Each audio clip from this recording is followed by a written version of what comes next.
A very good morning to you. Welcome along to Off the Ball AM this morning. As ever, if you want to get in touch with us, you can tweet the show at Off the Ball AM on Twitter, at Off the Ball. Also, our second Twitter handle that I'm sure you know about by now. We're on YouTube and we're on Facebook as well. We have tickets to give away to Ireland against Pakistan in the cricket in Malahide tomorrow. We'll tell you how to enter that in a couple of minutes' time. We also have a competition for a signed rugby jersey by an unknown, as yet unnamed. We know who it is. You have to find out who it is and tell us who it is. We'll show you the picture and competition details for that, courtesy of our friends at Vodafone, a little bit later on the show as well. Owen, good morning to you. Morning, Ger. Welcome home. Thanks very much. Where were you? I was Ballyliffin in Where's that? The wilds of Donegal. It's northern Donegal. You drive to Derry and then you drive for another hour.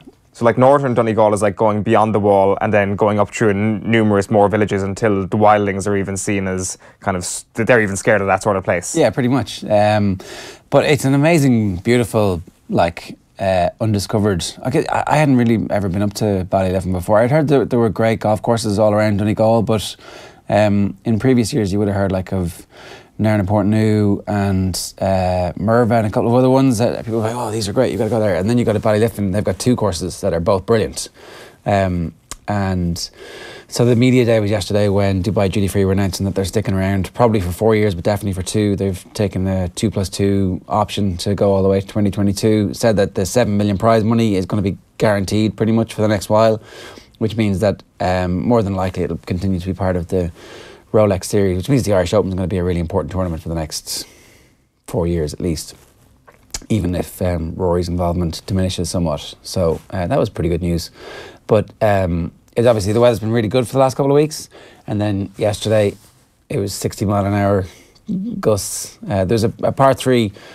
There was a nearest the pin competition, which I haven't seen reported in any of the newspapers by the golf media today. There was a nearest the pin competition, and nobody hit the green. Literally no entries from the entire assembled media. Nobody could hit the green. I'm absolutely astonished that there isn't a golfer good enough in the media to be able to hit a green. But first, 60 mile per hour winds. Are the people in Ballyliffin saying, oh, this is a beautiful calm day, or are they saying this is crazy? Because I'd assume 60 mile per hour winds is just a normal day in Donegal. It turns out it isn't normal now. So on that par 3, I played with a guy who'd played the previous day. He did an 8-iron to it the day before, and we were hitting driver. And it was the wind was right in your face. It was and I just checked the forecast there today, and it's mild, 8 to 10 miles an hour. So it's going to be an amazing ad for Irish links golf that floats around the world, but hopefully it's not quite that windy. I suspect that if it is that windy, the balls will move on the greens and they'll take them off. But the thing about it, though, we were hardy and brave. Yeah, if they're now completely knackered. It's oh my God. I'm really hoping for a really terrible forecast and that everybody knows 7 weeks in hour advance par. Because therefore it turns into one of the great practice rounds before the Open, doesn't it? Yeah, well, it's obviously it moved in the calendar. That was one of the things that Rory was able to do, was to get it a better slot.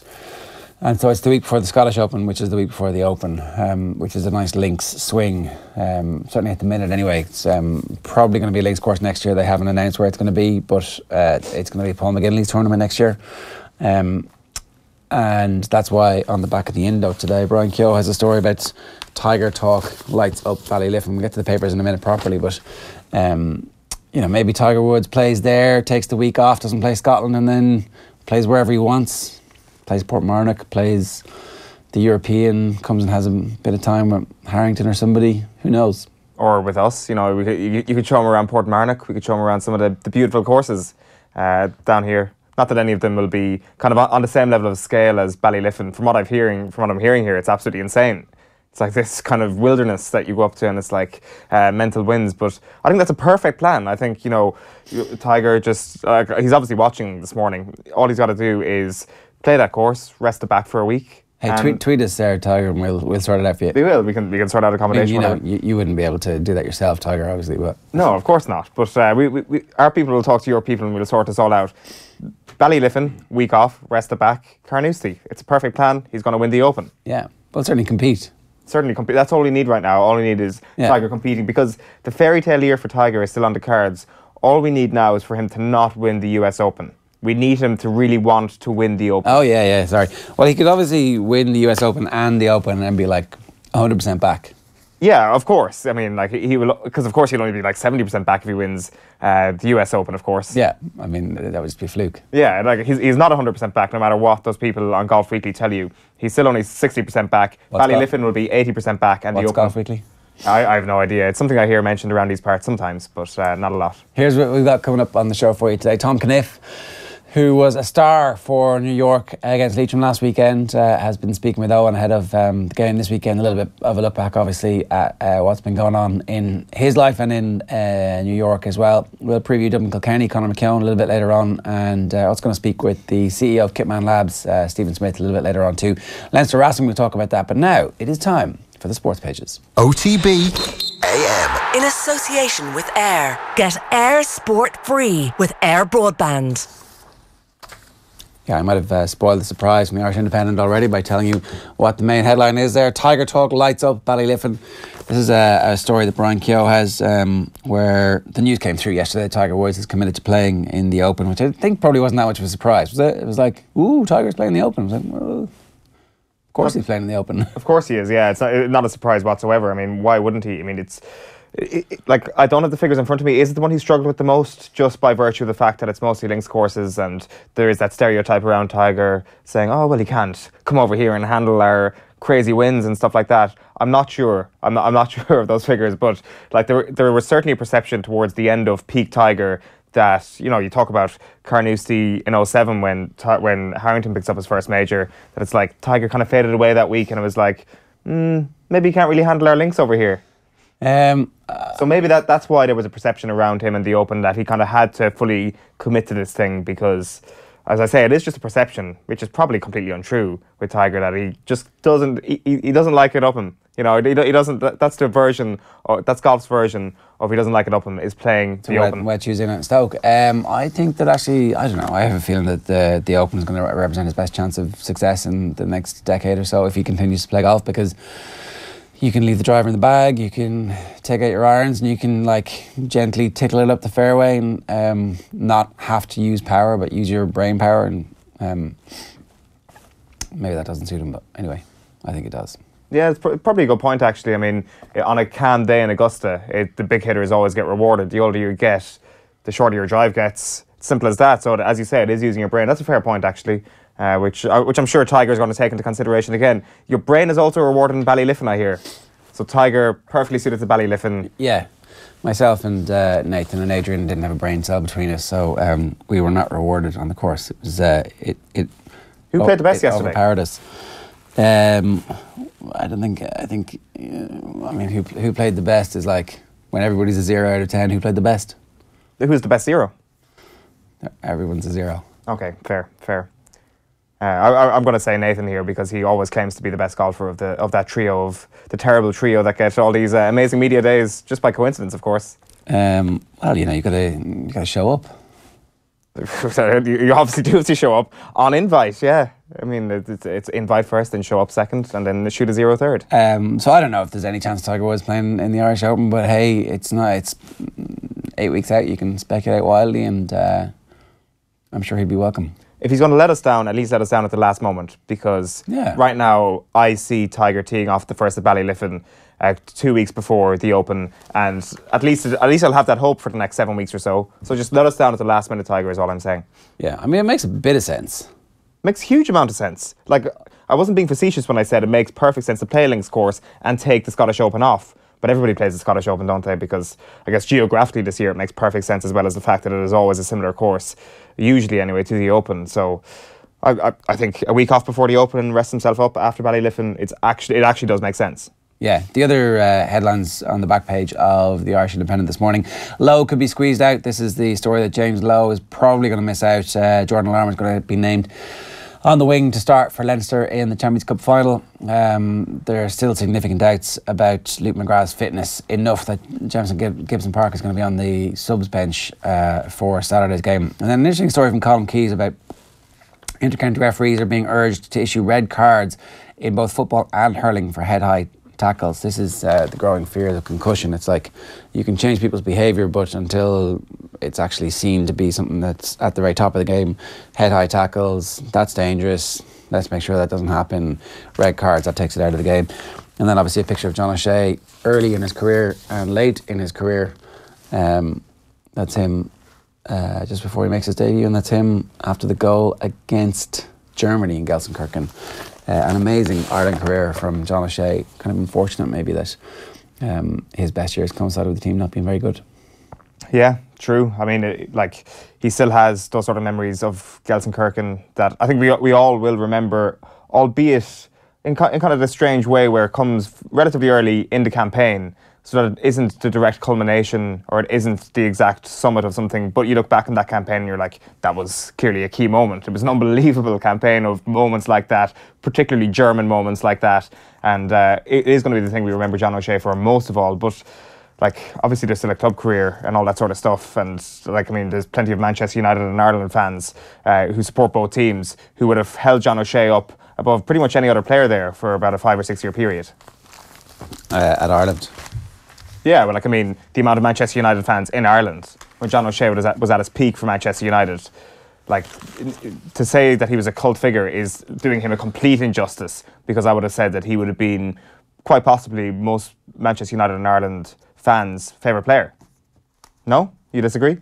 Well, they had I'm talking post-Roy. Ronaldo, Wayne Rooney. I'm talking about their favourite player. I'm not saying that they looked at this in a cold manner and said John O'Shea is better than Ronaldo. Tommy Rooney's like, no. I can't put myself into a Manchester United fan's shoes. No, you can't. But surely, you're looking at John O'Shea and saying, I love this guy. I mean, you do, he's clearly my favourite player. I'm rooting for every goal John O'Shea scores will get 100 times more emotion from me than any goal Cristiano Ronaldo will score or Wayne Rooney will score. Wayne Rooney's European debut was a hat-trick. What does that have to do with anything? It's like you immediately fall for the player who's like, oh wow, we've got one of the best players in the world. You're Irish, and you're seeing an Irish guy perform with the best team in the world at the time. Nationalism is the last refuge of the scoundrel. On to the Irish Times, just to draw a discreet out of that. The Newcastle Lancaster, great piece from Gavin Cumsky this morning. Larmour set to start against Racing 92. Also, I think Gavin Cumsky was the first person to tweet that yesterday, so he seems to have had the edge on that one. And then John O'Sullivan's piece is going through the stats to show that Leinster should have the final edge on Saturday. But really all that means is that Leinster are the favourites. Whether or not they actually end up having the edge in the game, we'll have to wait and see. Good piece from Davy Hannigan about Lou Ferrigno. Remember Lou Ferrigno? Yeah. You do? Really? No, I don't remember. Any idea who? No, I have no idea. Do explain. The Incredible Hulk? Oh yeah, of course. He was the actor who played the Hulk. And why is he in the news? He's Donald Trump has named him to his committee for make people do good, more exercise. And Ferrigno obviously was a notorious roid freak, because how the hell do you get to be that big? How the hell did the Incredible Hulk become the Hulk? It was steroids all along. Exactly, yeah. And that's all it was. It was just this is a metaphor for steroid use and the damage, the ticking time bomb that it is for sport. Sport is anyway. So Ferrigno is obviously was apparently first came across Trump's radar as a celebrity US apprentice story. It's just a good yarn about how Trump, Ferrigno. Is Ferrigno kind of old and disgusting post-steroids at the moment? You know, the way that kind of happens to the human body if you just roid yourself up to the max to become literally the Incredible Hulk. I haven't seen him, I haven't seen him, but I mean... probably too early in the morning to have a look at a picture of Lou Ferrigno. No, I think that's a bit uncharitable, but he also obviously came out and realised that pumping yourself full of steroids is a really bad thing, so has one of those stories that is like, maybe this isn't a good thing. And then obviously the cricket, and we'll give you details on how to win our cricket competition in a couple of minutes' time. Ed Joyce is 39 and will be making his Irish Test debut, as all the Irish players will do, as the game against Pakistan, which takes place tomorrow, is going to be live on Sky Sports Cricket. So a lot of excitement around that. And then Rory McIlroy, still talking about the Masters and how it's fired him up for the rest of the season. John O'Shea, Gentleman John, is the lead in the Examiner this morning. It's him and his son. I think it looks like it's one of the French games at the Euros. Yeah, June 2014 in France. It's actually after the France game. 2016, I hope. 2016. Gentleman John O'Shea announced his international retirement after 117 caps for Ireland. Not bad for somebody who did play for Man United for so long, when Ferguson would have been like, don't go and play international football. I need you here for this meaningless game against Swindon in the whatever trophy. The Times Ireland, their lead story is O'Shea latest to hang up Ireland boots. Ryan poses huge danger, warns Toner. Devon Toner and Donncha Ryan apparently were pretty good mates. when they were in Ireland camp together. And so obviously Donegal is going to know a lot about the Leinster line out this weekend. Leinster's line out 100% success in both the semi-finals and the quarterfinals. Yeah. So if they're anything less than that, Donegal Ryan will be the one that's getting all the credit. Yeah, we were discussing this with Andy Dunn yesterday about this kind of obsession with some other team's strengths, and it is sort of a weird thing considering we're a country that likes to have this inferiority complex all the time. It's like they've got a very good line out, therefore our line out is going to be terrible and they're going to crush us in this department. It is completely acceptable for Racing 92 to have an amazing line out, but for Leinster to continue this 100% streak of a flawless line out. Like, they can come up against an amazing line out and be better than them. That is how good this Leinster line out is. So both of these things can exist. Donegal Ryan can have a great performance on Saturday, but Leinster can still have a 100% success. Well, yeah, exactly. If his success is actually in disrupting Leinster's line-out, and I mean a defensive line-out from his perspective, then he'll get the credit for it, and obviously that would be a significant blow. I see, like we were chatting about this earlier in the week as well on Tuesday, about Johnny Sexton being compared to Tom Brady. Donegal Ryan was also compared to Tom Brady by Conor Murray in the papers yesterday or the day before. So it seems now that if you watch videotape at any point in your sporting life, somebody will compare you to Tom Brady. So that's what you got to do. If you watch yourself back this morning, you're Tom Brady. So is it not the dedication to diet and... I'm being facetious, Ger. Of course it is. But no, he talks about the fact that he is watching a lot of tape, and that's when the Tom Brady reference always comes up. I mean, is it? Well, because I would have said that Brady. It's not that Brady watches tape. It's that like he doesn't eat any bad stuff. He lives it. He basically, sleeps in a hyperbolic chamber and does all that kind of stuff. Well, he lives by the TB12 method. Yeah. And clearly, if you and I live by the TB12 method, we will have all the success in the world. Yeah, I'm thinking of adopting something. Some TB12. The greatest goal mess scramble that I've ever seen was at the end of the Huddersfield Chelsea game last night, and they just showed it ends with a world class save from Lussell. How do you say it? Yeah, nail on the head right there. Okay, but before that there are 8 attempts in a 5-second span. 8 attempts on goal. Like, you count them, it's 1, 2, 3, 4. It's like pinball. And it finishes with this amazing save to the point where everybody goes, we don't actually deserve to score now. We've had 8 attempts and you just panned it against the upright. And then so all 3 teams survived in the Premier League. I don't know how often it's happened before, but it doesn't happen very often. Clearly not. Yesterday I called Huddersfield getting relegated. I was convinced they were going to get relegated. Well, they should have been. I mean, like last night they should. Well, I don't know if they should have been, but they shouldn't have got the point they needed last night. No, it's great to see them and David Wagner and Patrick Stewart remain in the Premier League for another season. You'd suspect, though, that they could do something like a Swansea or like a Stoke City, that when they get that initial survival, they're looking up the table in a very smart manner and will be able to find that survival for the next couple of years and move towards a 10, 11, 12 position in the Premier League next season. So you've gone from relegating them yesterday to saying top 10 next season. Well, no, that is because they've survived. Right. I mean, if they got relegated, I wouldn't be saying they'd come straight back up. I still think they've got clearly got a very smart structure in their club. They've hired very smartly in terms of their staff. They've got a great goalkeeper, obviously, which is always the key. Not conceding goals is key to moving up that table. Huddersfield they're not going to get relegated next season. That's my early prediction, despite the fact that I said they were going to get relegated this weekend. I just feel, that there's not this erratic nature to the club that you can sometimes see with a club that gets rocketed into the Premier League and things can go sour very quickly. Look at QPR, for example. Yeah, well, they're not QPR. I wouldn't be saying that about QPR. No. Well, no. If QPR had got a good manager, then who knows what would have happened. Somebody who could spend that money wisely. But that comes as a result of a solid club structure. It's a fair point. Yeah. What's in the Racing Post? The Racing Post. The main story there is O'Brien and Moore conjure another leading classic candidate as magic wand shines in Cheshire Oaks. And today they bid for more big race success at Chester with Ormond Stakes favourite Idaho. And they think Man United are going to beat West Ham tonight, which, they probably will. West Ham versus Manchester United has actually thrown up a lot of quotes here. Jose Mourinho's in the papers big time today. We'll get to the first of them here, which is leading the way on the back page of the Herald this morning. Jose, I still want Pogba. So the United boss is confident the French ace will stay at Old Trafford, according to his quotes yesterday. But just to read out his quotes, he says, I think he's going to be here next season. I can give the guarantee that I don't want him to leave. that the club doesn't want to sell him, and I can give you the guarantee that we don't have any approach from him or his agent or from any club. In this moment, for me, he's staying, yes.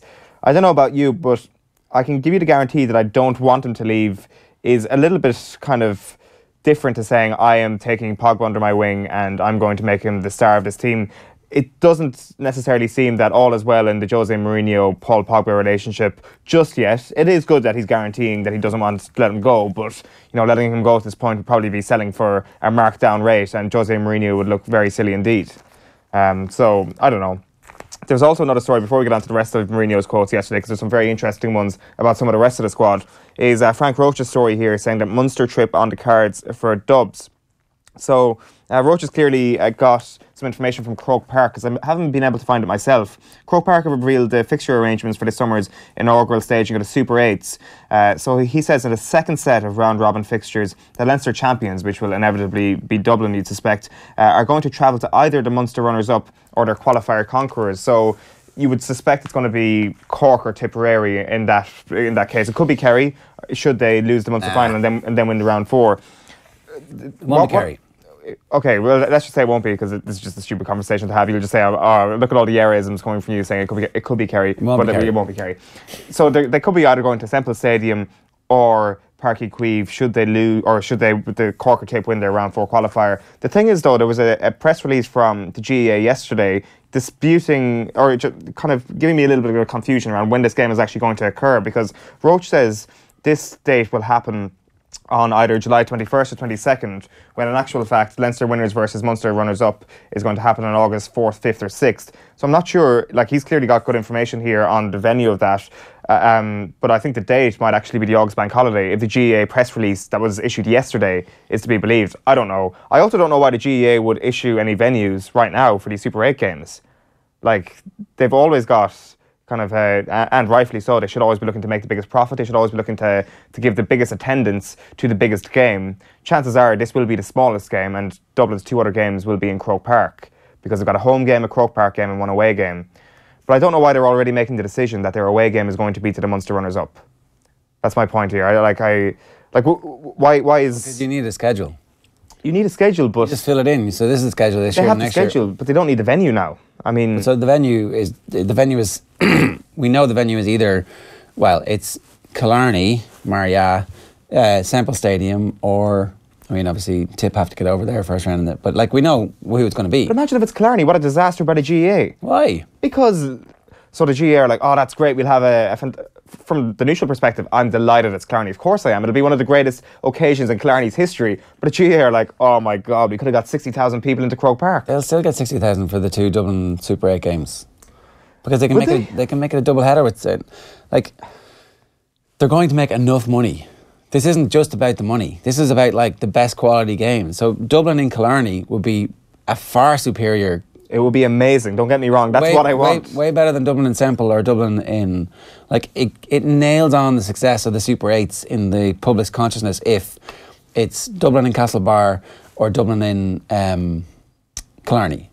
It's not going to happen because we know Kerry are going to be the Munster champions and they're not on the same side of the draw this year, but... Yeah, okay, fair. I can see why the GAA would also want to promote the Super 8s, considering they've gone out on a limb on this one for sure. Yeah. And having Dublin in Munster is a good thing. So it's funny, the GAA aren't... Various sports bodies have a different tone when it comes to reporting their stats. The GAA are like, yeah, we've done well, but not too well. And when it comes to making money, because obviously it's if they do too well, they get criticised for it. And so... Actually, they don't actually need to make that much more money from the Super 8s. They just need to have the games go well and for everybody to be happy with them. And I think if they could possibly have a Dublin and Killarney thing, it would be sensational. Of course it would. I would that's my dream. On the back of the Mirror this morning, he's gone O'Shea after 17 years and 117 caps, 46 victories and 3 goals. Ireland's most decorated player retires. You've also got, we have liftoff, Huddersfield safe, Spurs top 4, Swansea doomed after last night's pretty eventful and pretty impactful night in the Premier League. Andy's not going far under the IRFU is another story here in the back of the Mirror. Andy Farrell's had his contract extended, and it seems that everybody's talking about the possibility of Andy Farrell succeeding Joe Schmidt after the World Cup, because ultimately Ireland are going to win the World Cup and the All Blacks are like, we'll have you, Joe. Would he leave if he won? I suppose you have to, don't you? You're not going to defend. Yeah, it's kind of like job done. Yeah. Been there, done that. I can now become one of the greatest coaches in the history of rugby if I go to the All Blacks and win the World Cup with 2 different nations. If you win the World Cup with Ireland, you're automatically... Yeah, I actually forgot I said that out loud, that we're definitely going to win the World Cup. I forgot that we were into that level of hyperbole there for a second. Yeah. That's all right. A World Cup semi-final, breaking new ground for Ireland. No. And then leaves, because it's a 4-year wait then. I mean, who knows what could happen in 4 years? Who knows what bad luck you could get, and your stock may diminish. Of course, the All Blacks job is something on Joe Schmidt's bucket list, right? Yeah, of course. Well, you would assume so. It's got to be. You've got Mourinho there on the back page of the Mirror as well. He's also on the back page of the Mirror here in the Star. So it's Jose's dig at United. He's talking about some of his players that aren't Paul Pogba. He says here, how many points separate us from Manchester City? Not 2, 3 or 4. A lot of points. What's the answer? I haven't even bothered to look that up. While you Google that, I'll read out the rest of the quote. I think we need both things that you mentioned, quality and a stronger mindset. Some of the people we have, they have to be more consistent in their performance, and we need more quality. I trust some more than others that they can bridge that gap. I know them better than anyone, and with some of the players, I'm totally convinced they are going to make it. Some others, I don't believe they are going to make it. So it's this conversation we've always had about Jose Mourinho. Very willing to just throw his players right under the bus, although this time he hasn't named any of them. No. But I think you could probably guess yourself who he's referring to. Luke Shaw. The lead on the back of the Irish Daily Star is Goldfinger, that is Jonas Lossell. 20 points, by the way, 20 points. That's insane. And you've also got that story as well, GAA refs to get strict on Malise. It's Carlo Kane's story there. So, Malise and high tackles are going to be the 2 things that we're going to see a lot more Third cards man for. in is automatically going to be red carded. Yeah. I mean, they should just have that rule as a fairly obvious third man in. Yeah. And also you get a big ban for it. Well, a red card is probably, it's probably fair. The red card in the game, you're off for the rest of the game, and that's it. I mean, you're a third man in. It's not like you could be the third man in and just shove somebody. Well, here's the point. You're actually inflaming the situation, so yeah, it so send becomes them off. much bigger. Yeah, but if you send somebody off, there's actually no punishment really. Yes, there is. Not that much. Your team will have a greater chance of losing the game. 5 minutes left to go. You're 6 points up. But what if it happens 5 minutes into the game? Well, I mean, sure, we know frequently the 14 against the 15. 'Tis the 14 that raise their game. Let's move on to the Sun. The back page says, done for. The Spurs beat Blues to Champions League. Draw saves Town as Swans go down. You've also got O'Shea is on his way. You've got United stinking. So Jose Mourinho, another quote from him yesterday, says that something does not smell right at Manchester United. Figuratively, I hope, rather than literally. You, Jose, you. And Rooney pay split. This is an exclusive by Neil Ashton here, a very interesting one. Wayne Rooney's bumper £300,000 a week deal at DC United will be paid by 3 different clubs. So he's obviously going to lose a lot of money if he goes to DC United right now, because he's still got £15 million left to earn from Everton given his current contract. So that contract is also being subsided somewhat by Manchester United. Is it? So if he goes to DC United this summer, he gets the same wages. Everton, Manchester United and DC United are all going to be paying for Wayne Rooney to exist as a football player. So I didn't realise DC United was a thing. Yeah. Oh, that's Well, you missed Dave McIntyre, the Ger Gilroy moment yesterday on the show when it said Rue SA on the back of the paper, and he was like, Rue's SA. It was, it's just something. It's once I get older, I'm not going to be able to get puns anymore, clearly. The front page of the Daily Telegraph sports section says Wagner's wonders. You'll be less of a dick as well, that's okay.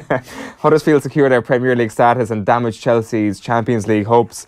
And then finally for me now, on the back of The Guardian, it is this Daniel Taylor exclusive which has been doing the rounds all week. So Chelsea bring in Bernardo's to investigate racism claims. So that's after receiving legal claims from 3 former U-team footballers from the 90s, alleging that Gwyn Williams and Graham Ricks subjected young black players to explicit racial abuse. They brought in the children's charity to help them with this independent investigation. Ricks and Williams have obviously denied it thus far. You've also got 3 more players, and you've got white players stepping up to kind of corroborate their claims here. It's going to be very interesting to see what happens. So the inquiry has officially been launched. Bernardo's been brought in by Chelsea to help with the independent nature of it. You've also obviously got on the back page of the Guardian Chelsea 1, Huddersfield 1. Terrific Terriers is their headline on that. Toure Getting a very emotional send-off from the Manchester City faithful last night, which is kind of funny, right? It's like a bit weird that they're, for such a bit part player over the last 18 months, since Pep arrived, for somebody who was on his way out, like... That's recency bias. Remember, Yaya Toure is part of the team that brought greatness to Eastlands. Like, he was part of himself, Vincent Kompany, Sergio Aguero, they should all be viewed in that, David Silva...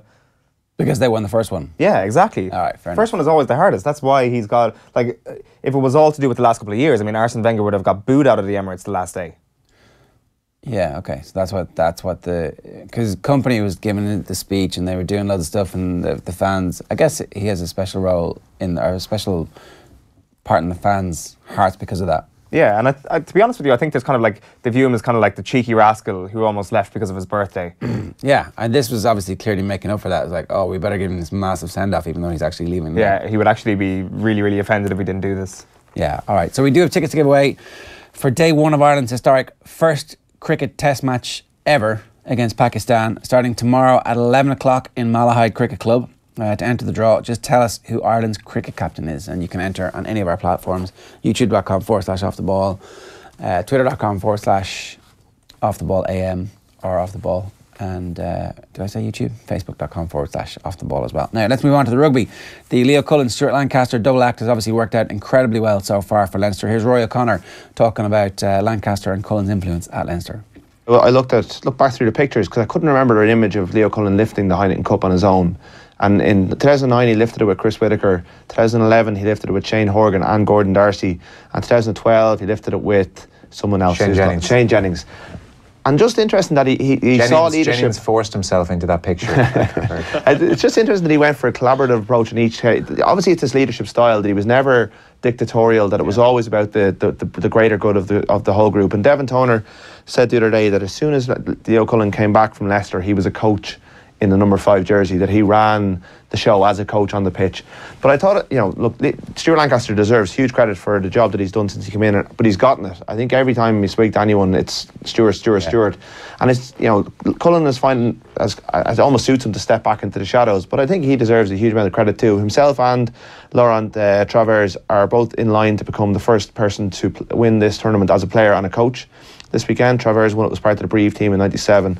Cullen obviously is captain 3 times, which is a significant achievement. And I think the absence, the ability to say, hang on a second, I'm struggling. Well, interestingly, sorry to interrupt, interestingly, you thought when Cullen agreed, or I mean, who knows, I don't know how much say he had over the Lancaster rival, but you certainly thought from afar, I think a lot of people did, well, this is the beginning of the end for Leo Cullen. Absolutely. I wrote about it the next day after the first press conference they came together. I thought he was signing his own death warrant as coach.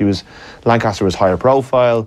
He, obviously had failed spectacularly at the World Cup, but you could see that England team were very good. He was very impressive. He is very impressive. And I think he will go on to bigger things quicker again than Cullen will, but I think Cullen's going to have a long career in this. But he recognises shortcomings. We all saw the struggles that Anthony Foley had at Munster, and Munster went and parachuted Rasmus in on top of him. Whereas Cullen was supported from below with a coach who has that higher profile and is so impressive every time you speak to him. You've done a couple of interviews with him, Joe. He comes across so well, whereas Cullen is much more taciturn. He much prefers to shrug things off and laugh things off. And as a result, he probably doesn't get the huge amount of credit, which I think he certainly deserves, because he's put Leinster back to the position that they were last in. They haven't won a tournament since 2014, so there was a rebuilding job to be done, and he's done it. Yeah. I mean, Leo probably doesn't get a lot of credit when it comes to all of the various decisions that he took along the way in getting Graham Henry in as a consultant, and then in getting Lancaster on board, and surviving your first year, which is like a bit of a disaster.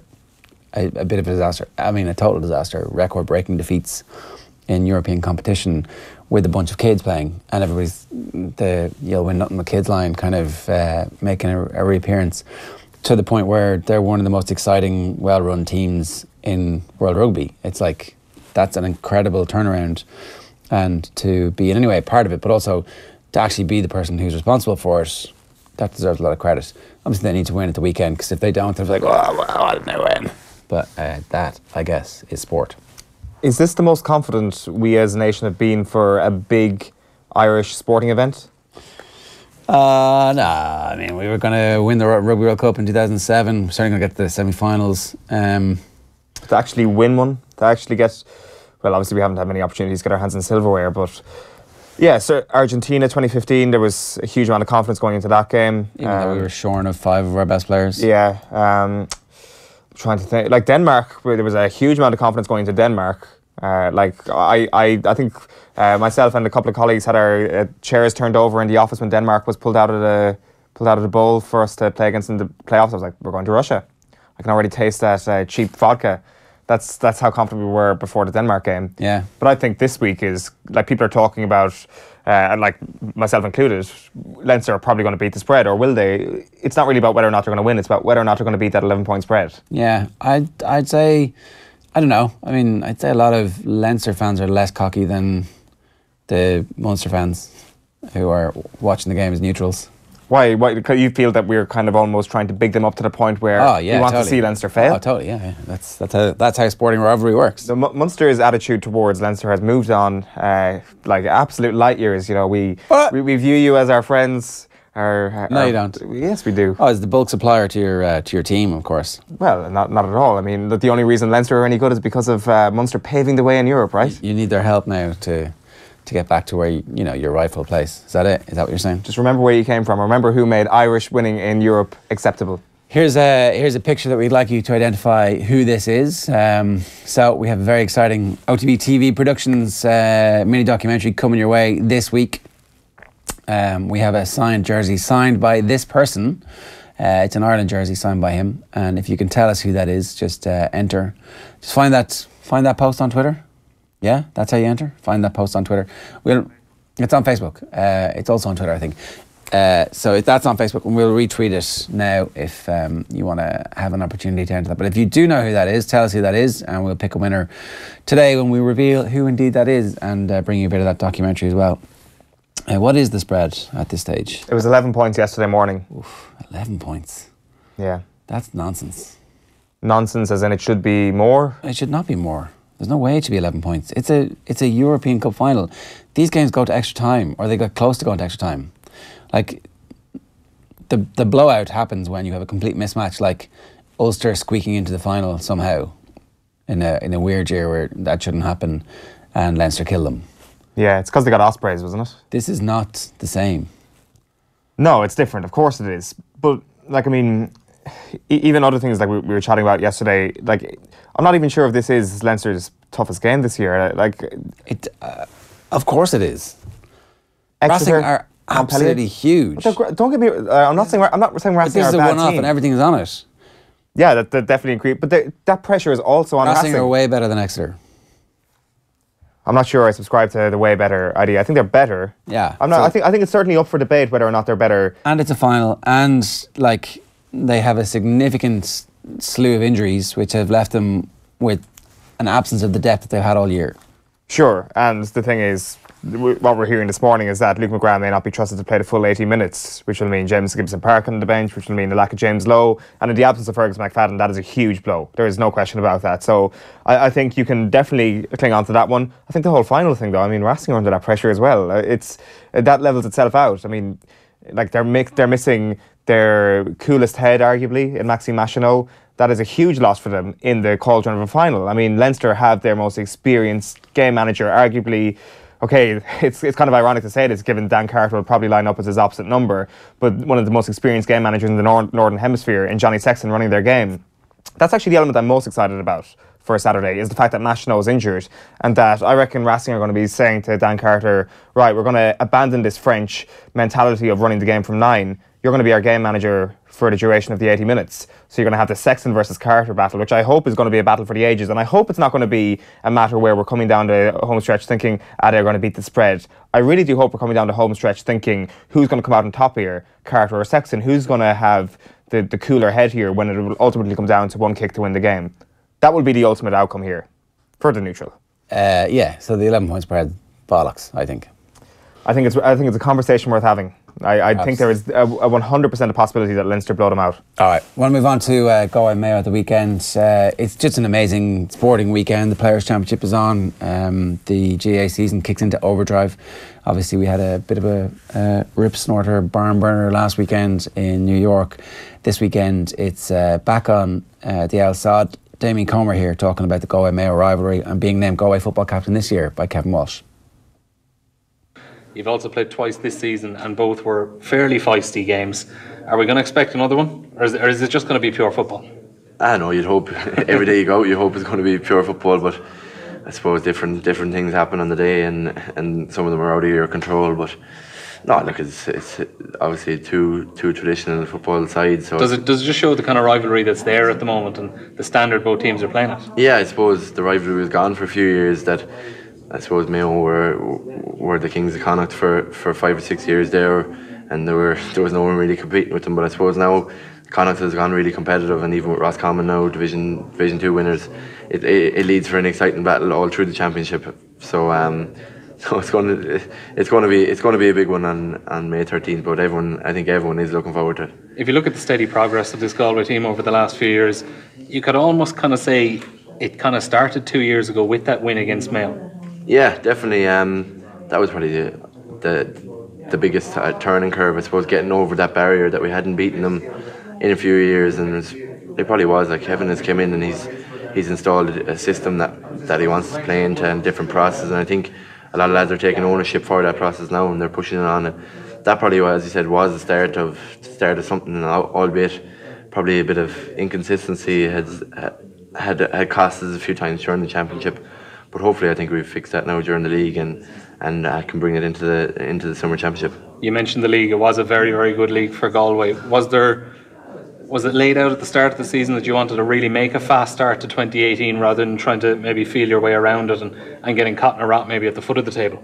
Yeah, I suppose. Look, every day you go out, you want to win a game. So we started well, and I suppose when we got the cushion, the Mayo game probably was the one that kind of settled us, and it gave us that barrier that we knew we were safe in Division 1, and once we were safe, then we knew we had the ability to go on and possibly push for a Division 1 title, and then getting the result down in Kerry was also massive because we hadn't beaten them in whatever 15 or 20 years or whatever it was. But that was a big milestone to get over for this, I suppose, up and coming Galway team. And are they the kind of games as well over that short period of time in places like or down in Kerry and playing Dublin, teams like that?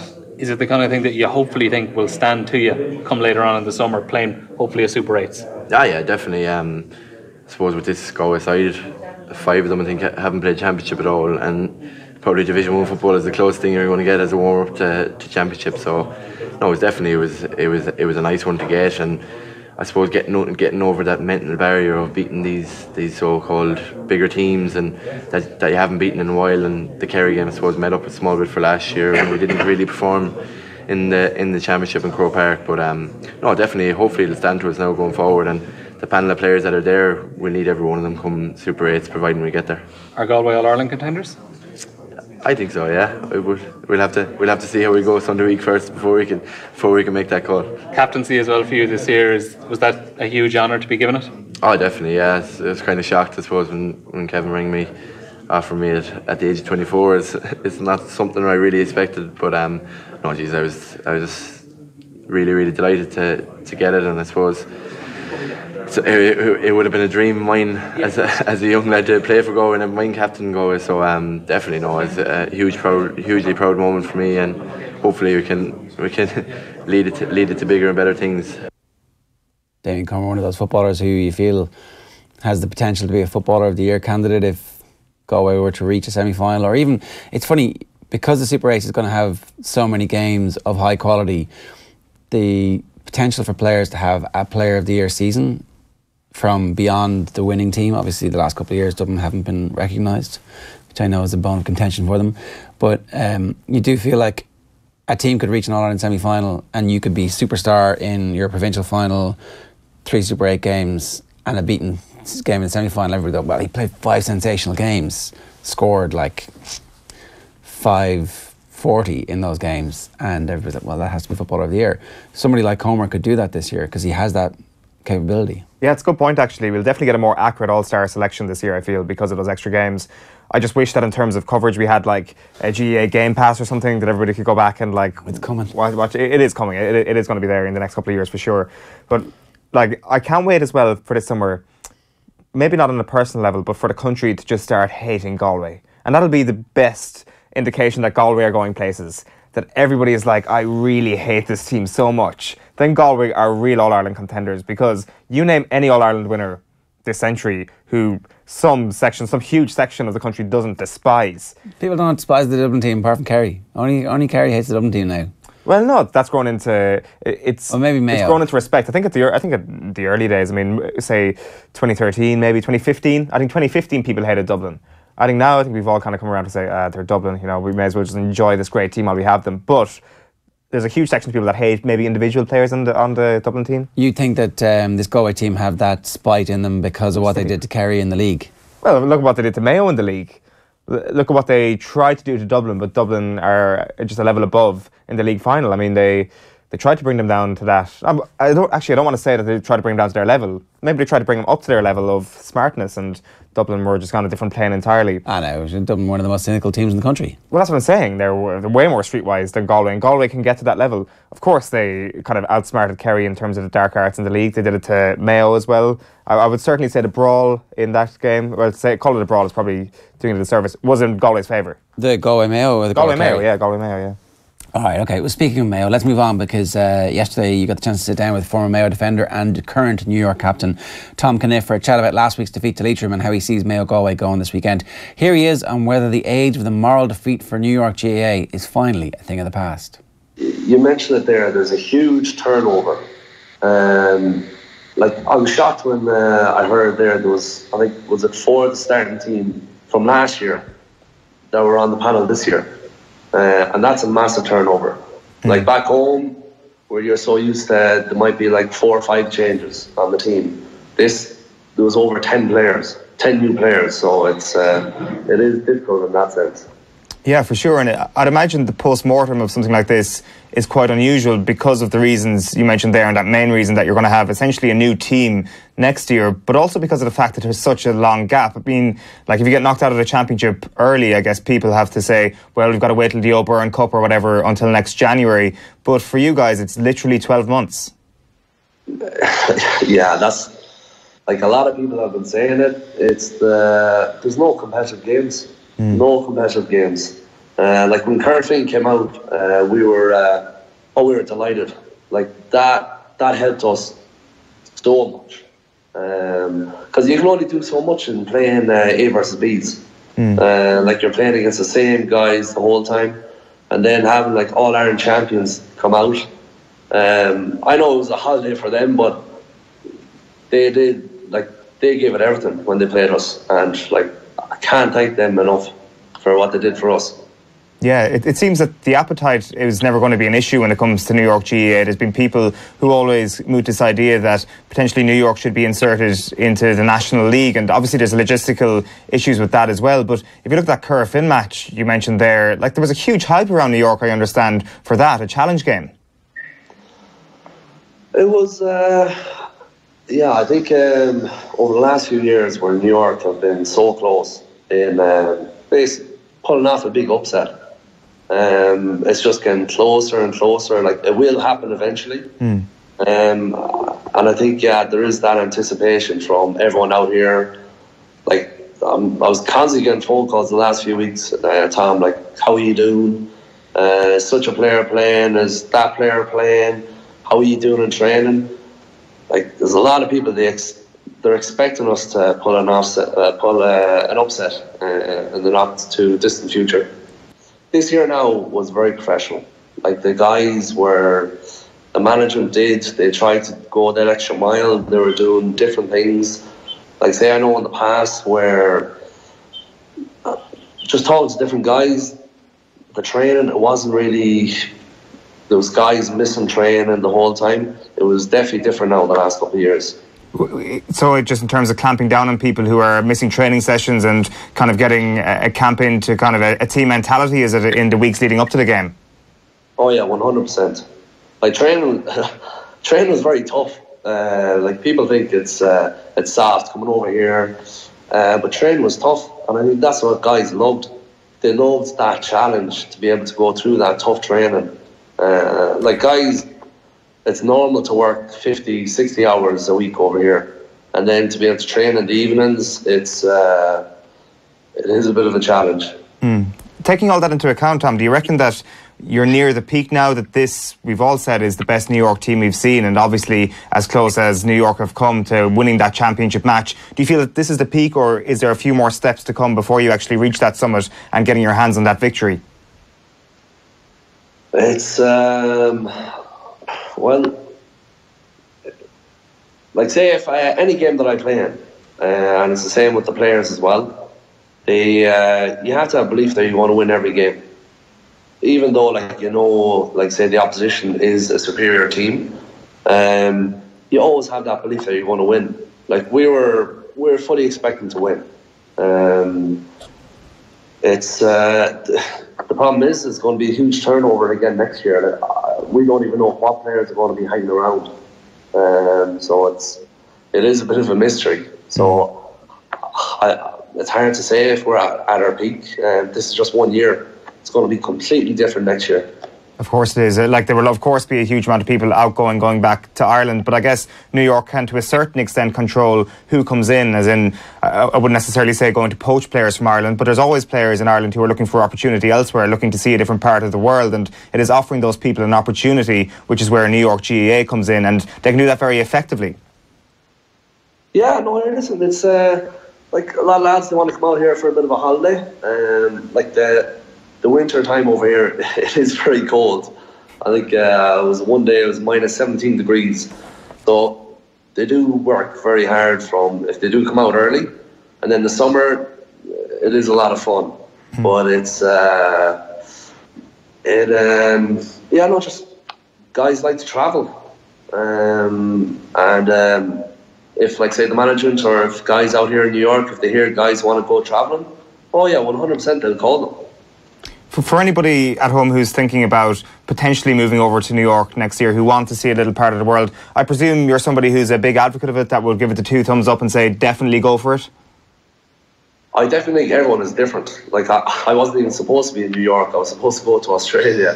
Had everything planned, and then I got a phone call saying, "Hey, listen, Tom, will you come over and play a bit of football?"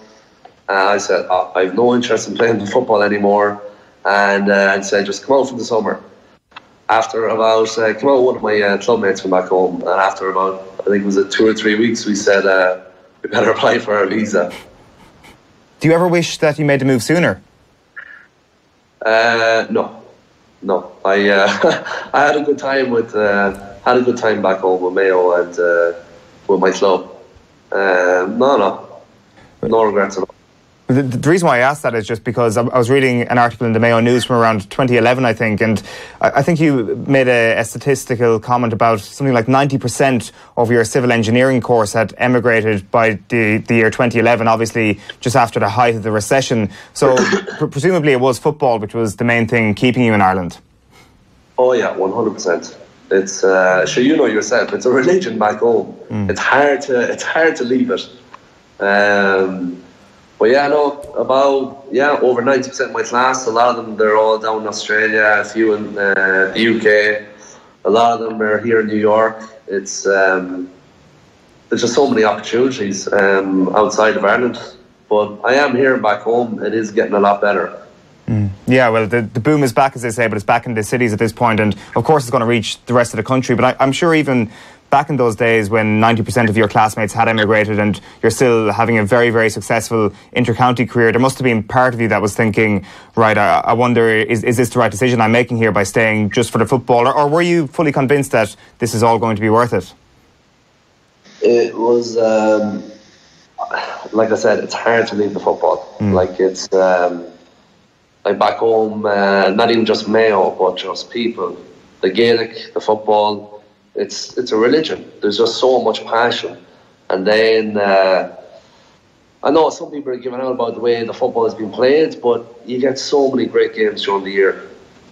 It's like I've been talking to people over here in New York, and Americans who have never seen the game before, and you show them clips, and they're just in awe of the sport. They think we're crazy. They think the hurlers are crazy anyway with the sticks.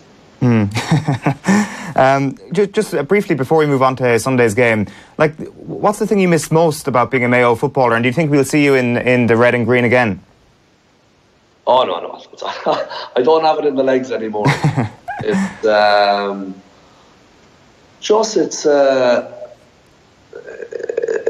a challenge. Like life is very difficult sometimes. When I look at these, like say, I brought it up before, triathletes, bring up marathon runners, I always say to myself, why the hell do they do it? It just makes no sense, but it's all about the challenge. Like back home, playing with Mayo, playing with my club, the train was very difficult, but it was, once you got through that, it was a great feeling knowing that you were able to do that, and that you were able to compete against other people. It was, it was the challenge that was enjoyable. And presumably it all comes to fruition, and it's all worth it on a weekend like this. May 13th has been a date that's been in all of our diaries, even from a neutral perspective, since the very start of the year. It's a huge game in McHale Park, one that somebody like yourself, I'm sure, has enjoyed playing in, and as we've just mentioned there, it's when all the training is worth it. What's your thoughts about this game? I mean, Galway have almost got an upper hand in this rivalry over the past couple of years, but again, what we've seen with Mayo over the last 2-3 years is that you can never write them off. But, as I just said, it's early in the year. Is it too early in the year for Mayo?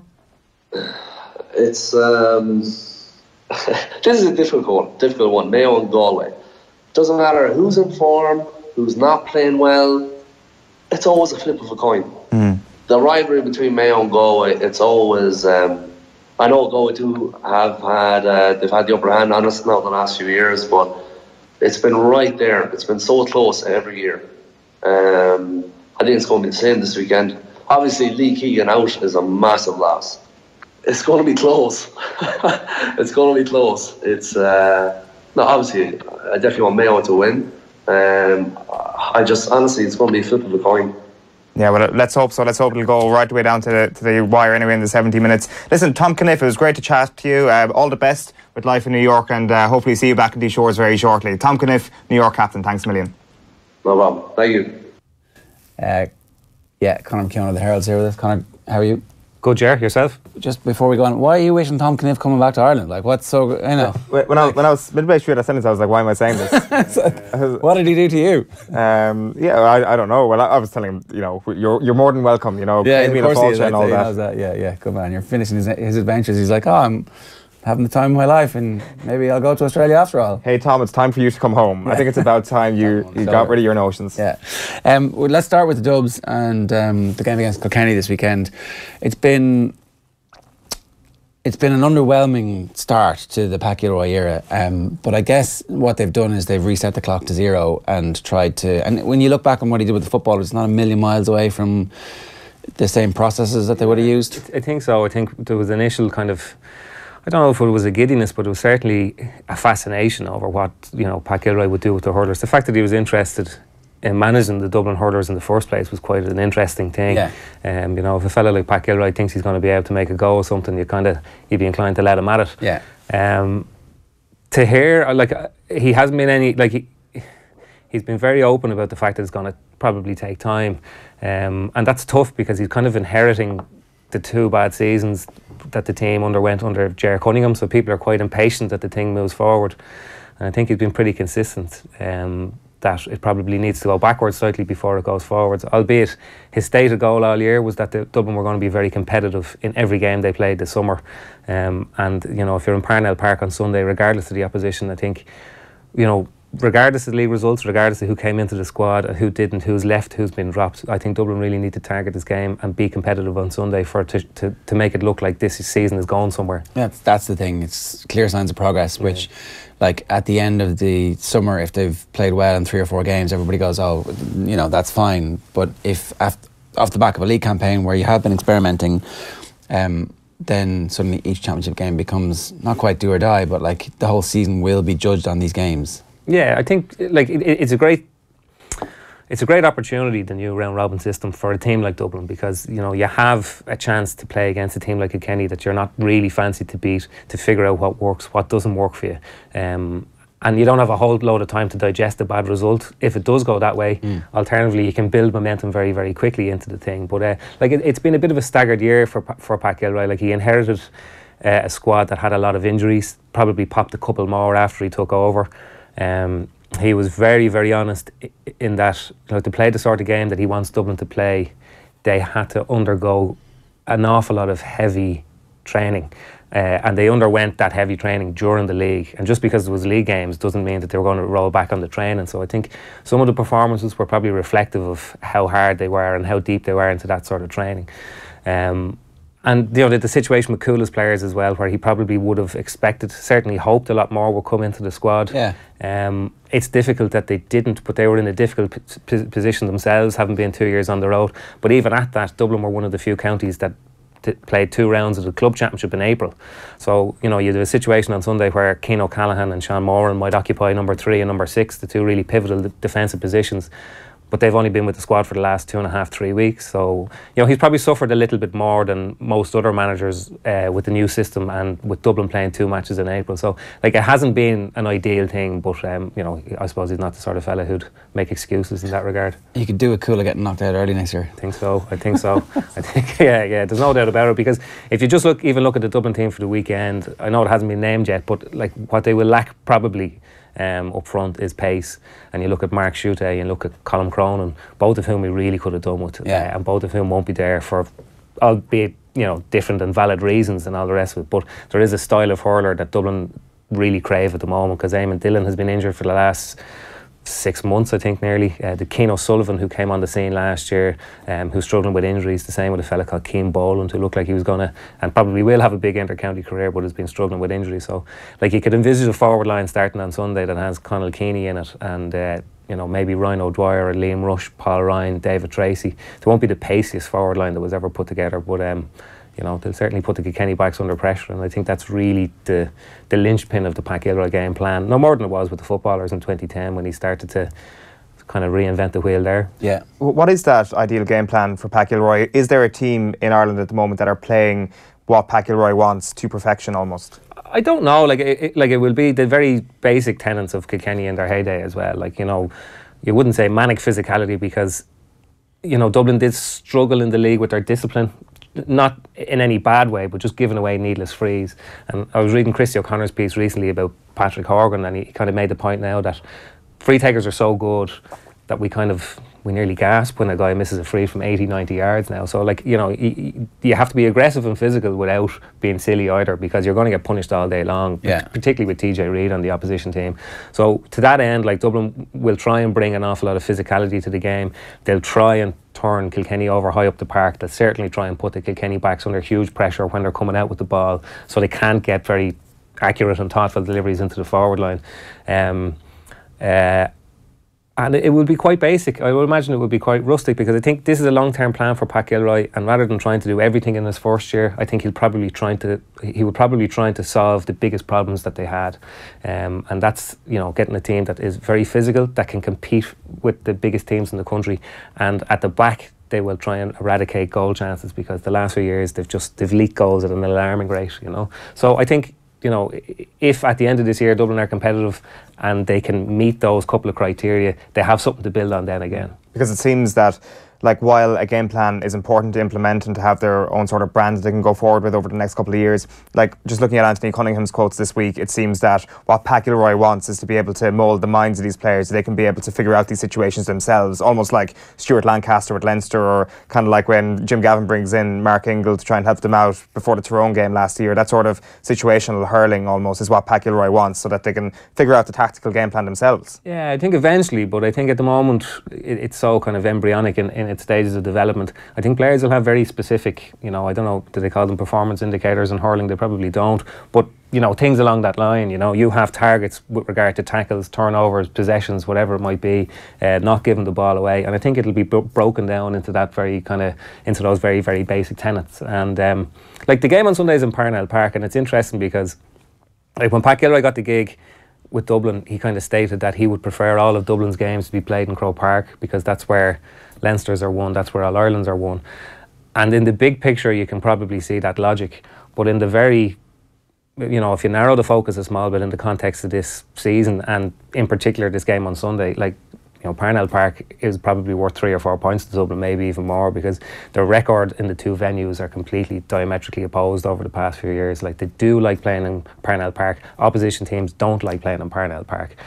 You know, the shape of the pitch isn't any different, but there's something different feeling about the ground. And, you know, if they can start well there, and if they can make the game really, really competitive and stay in it until half-time, and get some of their matchups right, and do things like, you know, maybe take 20% of the scores off TJ Reid, however you do that, you know, they're probably in with a better chance than a lot of people give them.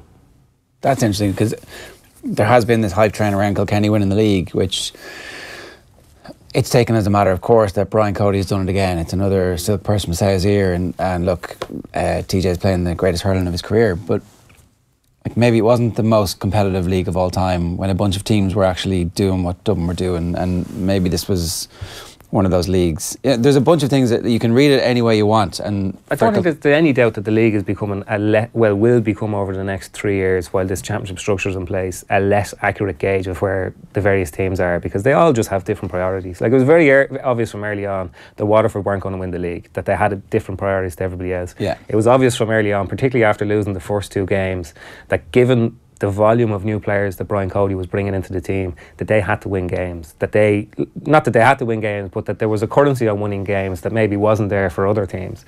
And if you look how they finished the league, albeit, you know, you're obviously better to win the league than not, but they beat Wexford by 9 points in Wexford Park, they beat Tipperary by 6 points in Nolan Park. Not to doubt Brian Cody or Kilkenny, but if they repeat those results and the emphatic nature of those results during the summer, well, then we've been sold a pup there. You know, they're going to walk the All-Ireland, but, you know, you got the distinct impression that they were probably in a different headspace to those teams at the time that they played them. Yeah, because there was a lot of talk about Tipperary needing some form of revenge and needing to make up for last year by winning the league, and you're kind of thinking, well, say Tip win the league and crash out of the championship because they've put an extra focus, or they've changed their plans to win this, then everybody's going to go, why the hell did you do that? Whereas actually, I suspect that at the end of last season, Tipperary sat down and decided we have a long-term plan, and that's making sure that we're right in the All-Ireland semi-final, because you have a feeling that they're definitely going to be coming out of this. I think Tip are the team in Munster that played the first 4 weeks of the Munster Championship, and I think they're one of the few counties in Munster as well that played around at the club championship in football and hurling, which would have taken a few of their players for football and hurling as well. So, yeah, like there was definitely an element of... Now, I don't think managers, as well as they tried to plan it, I think they'll look back on the season and see what mistakes they made in that regard. Yeah. But like, there's no doubt that Kilkenny finished the league extremely well. Their performance in the final was brilliant, particularly given so many new players were in the team. You know, and that context, you know, you can definitely see a few of them lasting. Like the 2 wing backs, Owen Morrissey and Conor Delaney, were really, really good. Yeah. James Maher and Richie Lahey as well. Albeit, you know, they probably would have came on the scene a couple of years ago only for bad injuries.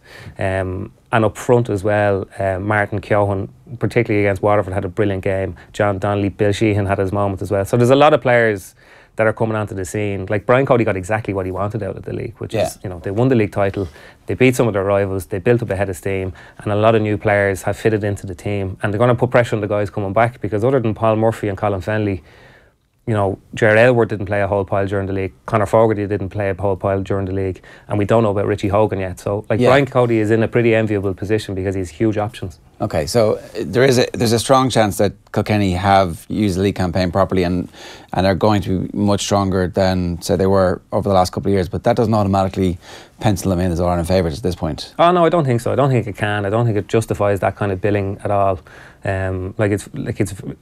It's very dismissive to say that Galway aren't All-Ireland favourites on the basis that they lost to Wexford, you know. Yeah. It's very dismissive to say that Tipperary aren't there because they lost the league final either. So, no, I think there has to be question marks over Kilkenny. Not that these players aren't that good, but because they haven't been tested as a team in a championship environment before. You know, they will get out of Leinster, so they will be in the All-Ireland series. And I think they'll be a fair bit more competitive than they were last year. I think they'll probably challenge towards the All-Ireland, but we still don't know yet. Like, they're probably more reliant on TJ now than they have been on any other player, single player in the Brian Cody year. Like, if you look at when DJ Carey came on the scene, he already had Charlie Carter and John Power, and in his latter years, Shefflin and Martin Comerford were coming to the fore. And when Shefflin was the best forward in the country, he had Eddie Brennan and Martin Comerford, and in the last few years, he had TJ and Richie Hogan as well. And while I think TJ wears that responsibility very easily, I think there's no doubt that if you took him out of the team, the quality of that attack would be seriously diluted, and more so than if you had taken those other players out at any given stage in the past. It seems everybody's talking about this Kilkenny shift in tactics almost, and like when they were passing the ball back to the goalkeeper, I think on League Sunday there was almost an eruption of excitement in the studio because the goalkeeper had the sliotar in his hand after not just plucking it out. And like you start to wonder, like James O'Connor made a very good point in his Sky Sports column this week, that the two teams who beat them last year were the two teams best equipped at utilising the sweeper. So it's as simple as that. I mean, they kind of played right into Waterford and Wexford's hands last year. Have they made just a simple gauge of not making those same mistakes again? Yeah, I think it's just that they're kind of swimming with the evolution of the thing. Like if you against Wexford, they obviously knew that in the league semi-final they knew that Wexford would drop a man, and Paddy Deegan played the sweeper role really, really well, and I think he could probably do it again this weekend. Paul Murphy, if he starts, is the ideal man for that because he strikes the ball so sweetly. But like Owen Murphy's an interesting one because like for years the reason that James McGarry didn't get All-Stars, people were saying, is because he was a goalkeeper behind a defence that didn't give up goal chances, whereas Owen Murphy is unanimously the greatest goalkeeper in the country because he's pulled off some incredible. He's probably after TJ being the most consistent player, but he's a really good hurler as well. So like you would have no hesitation about playing it back to the goalkeeper. And Kilkenny know that teams will not play with 6 forwards against them. So a short ball to a Paddy Deegan or a Paul Murphy who can work it through the lines, I think is endlessly better than hoofing it up the pitch. Albeit if you were to hoof it up the pitch, if you have TJ Reid and Walter Walsh up there, you have a better chance of winning the ball that high up than anybody else. But no, like I think Kilkenny are evolving through necessity as well because they don't have a forward line of 6 forwards who can all win their own ball, which they did in their heyday. So I think it's probably needs must. In a weird way, the new format, I don't think it's quite filtered into the casual GAA fans' consciousness just yet, how big some of these games over the next couple of weeks are going to be, particularly in Munster. But it's also a bit of a fluke that both provinces have enough teams who are good at the moment. Well, we were just saying, because of the way that it works now, all you have to do to make the All-Ireland series in Leinster is be the 3rd best team in Leinster. But it's never been harder to be the 3rd best team in Leinster. For years, if you had said the 3rd best team in Leinster was getting into the All-Ireland series, you'd have said that's a very easy route back into it. And they were going to get hockeyed when they got there. They were going to get hockeyed when they got there. But I think Galway is All-Ireland champions. The rebuilding of Kilkenny, Wexford, just keep on improving. Like they are the 3 teams I think most people expect to make the All-Ireland series from Leinster. It's tough on Munster because I don't have the stats, but if you go back in the era of the All-Ireland quarter-finals, I think more years than not they would have had 4 teams in All-Ireland quarter-finals. But it works well. Like it's going to work well this way because Munster are suffering, but the reason the provincial championships have survived in disguise is because people wanted to protect the Munster Championship. So they're going to have to suck it up, I'm afraid. Yeah. So at some point at the end of the 3 years, maybe they realise that we have 5 teams who are good every year. 2 of them get knocked out a little bit early. Maybe it would be better if we had 5 of the 6 teams, if we were actually 5 of the best 6 teams in the country. Maybe, but I don't know, will we be at a situation where, Tipperary are probably second favourites to the All-Ireland, Cork are the Munster champions, Waterford were in the All-Ireland final last year, Limerick look like they're coming really, really strong. So, hurling in general, I don't know whether there's a levelling off or a lot of teams have come up to a standard, but we seem to be entering an era of very competitive games because a lot of teams, I think, from this vantage point, look to be at a very similar level. And are organised to be able to do it into the future, it seems. Just the success of underage hurling in Limerick would suggest, you would hope, that this isn't a short-term thing, that actually they've got their structures in place and that's going to be something that they can maintain. So that would, you would hope, would mean that there are 4 good teams, and it's up then to Clare to make sure that the young lads coming up match the quality of the teams that they've had in recent years. So all 5 teams should be good for the next half decade. Yeah, and I think we're looking at really, I know people are very sceptical about the new championship structures and all the rest of it, but we're sitting here and we could say that Galway, Kilkenny, Wexford look like they're going to get out of Leinster, and you can take your pick of 3 in Munster, but every provincial championship throws up a result that we're not expecting, and we're going into provincial championships that will have 11 matches as opposed to 4. So like, I don't think this will go as tightly to script as we're probably all expecting it. Yeah, all right, good stuff. Conor, thanks very much for joining us. Cheers, lads. We're going to talk more rugby in just a couple of minutes' time, and general sports science. First, though, I want to bring you this. It's Kevin Kilvan talking about John O'Shea, who yesterday announced his international retirement after 117 caps. He's a great teammate. Of course, I'm sure there'd be anyone that would have played with him at club level and international level. He was a great lad, brilliant lad to have around as well. But also a great player, great professional, and he will be missed. And it's difficult as well when he gets to the age that he's at now. I think he stayed on for that extra campaign to try and help the younger players that was coming into the squad, or that were coming into the squad, and he's had a brilliant career, and it probably is the time for him to, if he's not going to get the game time, he's not going to necessarily play the games, it probably is the time, so it's fitting that he is retiring now, and I'm delighted. His statement is amazingly classy. He mentions pretty much early on the under-17s success that he had under Brian Kerr and Noel O'Reilly, like in third paragraph, and equates that to what the under-17s are doing in England this week. And then moves on, talks about family, mentions Liam Miller. Like, his statement is just pure He was class. close to Liam as well. He was very, very close to Liam. So that's All right, you're very welcome back. Not that you went anywhere, we did. We didn't really. Competition time, right? We've got tickets to give away for day 1 of Ireland's historic first ever cricket test match. It's against Pakistan. It starts tomorrow from 11 o'clock in Malahide Cricket Club. To enter the draw, just tell us who Ireland's cricket captain is, and you can tweet us, you can leave a comment wherever you're watching this, on YouTube, on Facebook, or on Twitter. @OffTheBallAM is the specific handle for this show's Twitter account. Right, Ed Joyce here talking on the show on the radio last night on why he wouldn't have played for England if Ireland had had test status before this.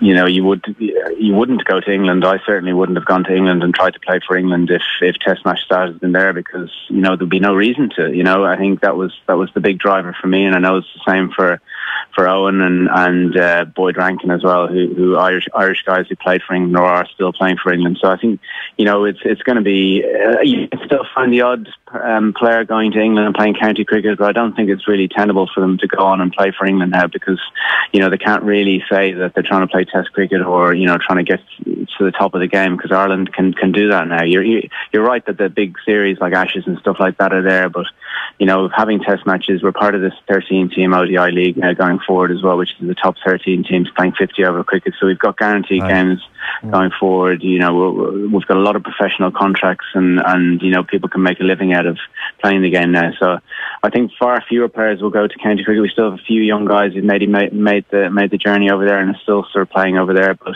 and hoping to make a career. But hopefully over the years that'll be less and less.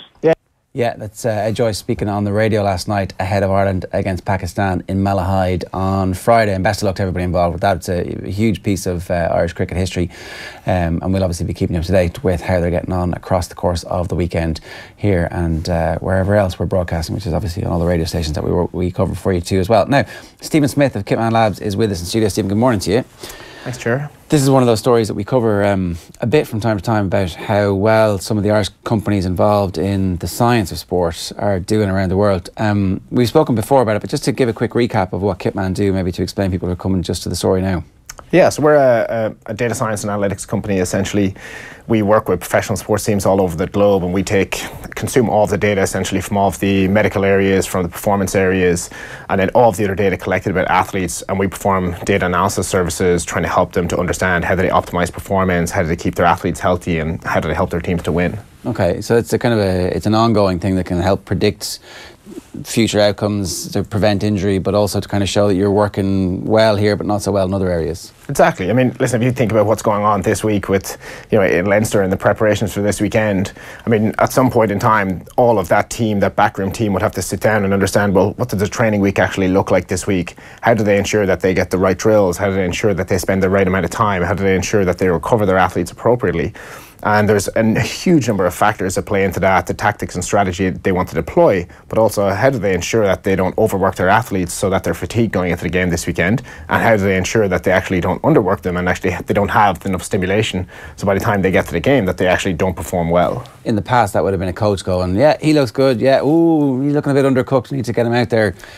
Obviously, not very scientific. It was a coach's eye and it was a gut, and I think that's still happening all over the globe today.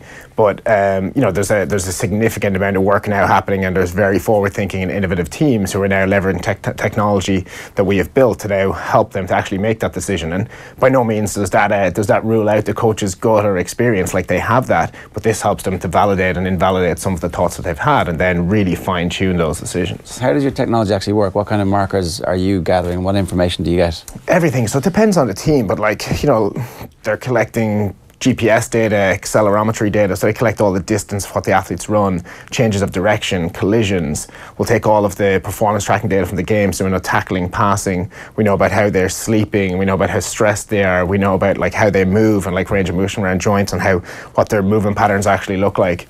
And then all of that information is basically combined to identify like outliers or like traits that might tell us about when they might break or about decrements that may occur in performance because of what's happening. Okay, so if a new team comes to you and says, what can you do for us? Like, how quickly can you establish baselines to say, well, this player suddenly has an outlier, either good or bad? Yeah, so it depends on a team, but like realistically now, the kind of big data revolution in sport has kind of taken hold. Teams have been collecting data for years. So for example, I was talking to a North American team yesterday. They sent us over 2 years worth of data that they already collected, but they just didn't know what to do with it. Yeah. And we took that, ran analysis on it, and we built them back a report, and we had a conversation yesterday. And we were able to showcase that over 40% of injuries that occurred, we actually were able to identify through the models that we had built for them and could have actually identified and prevented those from happening. What type of injuries are you talking about? Essentially, we're talking about like hamstring injuries, cruciate ligament injuries, like ankle sprains, even like there was some shoulder injuries. So it depends on the sport, but essentially what we do is we take the injury event, so as that's been stored in like the medical record, and we look at all the patterns of all of the data and what's actually happened in the build up to that injury.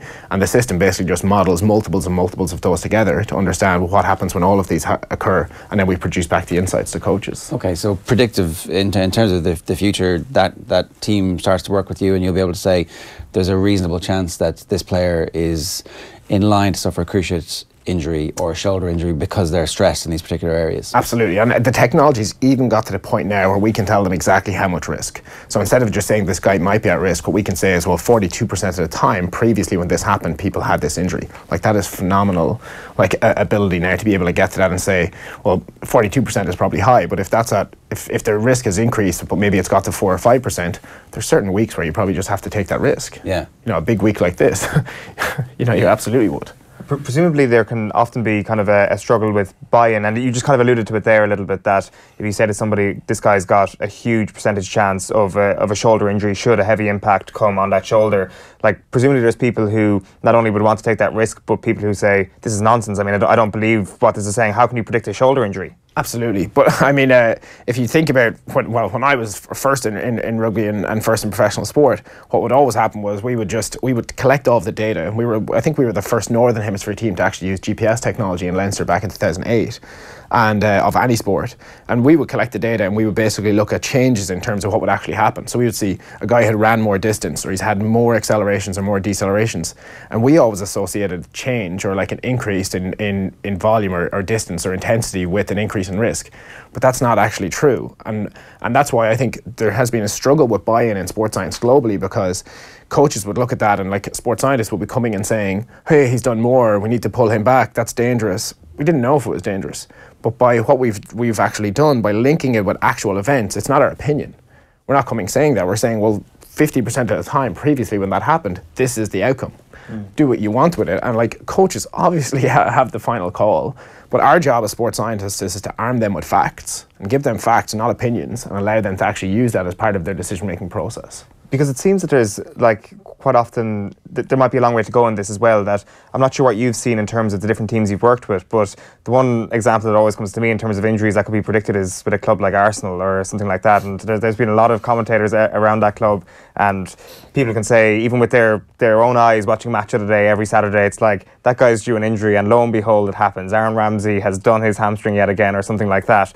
Is there a frustration on your part that a lot of clubs haven't bought in, or am I wrong? Or like, maybe Arsenal are buying into this sort of thing? No, there's a huge frustration on our part that you know, that certain teams haven't bought in, but that's part of the process for us, is that we have to prove this as well. This is a new concept, like you've just said. People look at it and go, that can't be possible. How would you do that?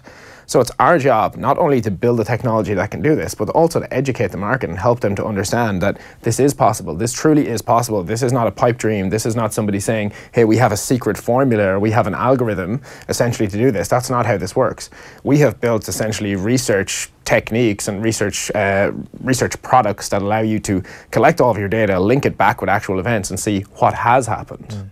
That's a very different process than saying we have a secret formula that will solve all of your problems. Yeah, in a way, having the secret formula is something that makes your business easier to protect.